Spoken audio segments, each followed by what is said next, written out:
Good morning. Today we'll be looking at AME Elite Consortium. JF Apex is keeping its hold call on the stock, though it still favours the group over the long run. Target price RM1.85, that's exactly what the counter closed at last Friday.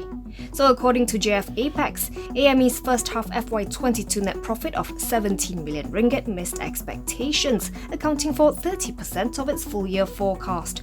The research house says this is mainly due to lower recognition of construction progress, coupled with loss incurred in its construction segment amid the movement's restrictions.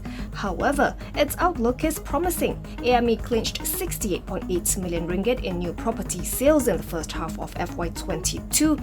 It is now awaiting another 59.4 million ringgit in bookings to be converted into sales in the third quarter onwards, and has, as of the second quarter, unbilled sales of 67.8 million ringgit.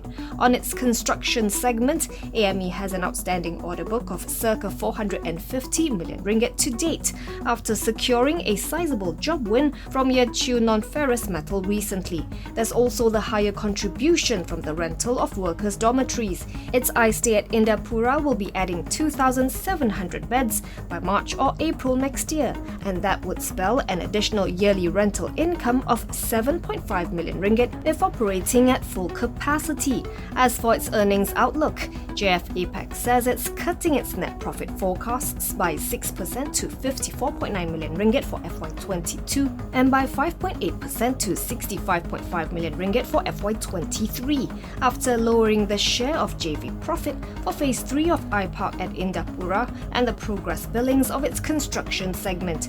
The research house says it deems the stock fully valued, but it still likes the group over the long run. There's some potential land banking in the Klang Valley and its planned listing of 557 million ringgit of industrial assets under AME REIT. So what's the consensus? According to Bursa Marketplace, there are 1 buy and 2 holds on AME. Average target price RM1.99, 7.5% higher than last Friday's closing price of RM1.85.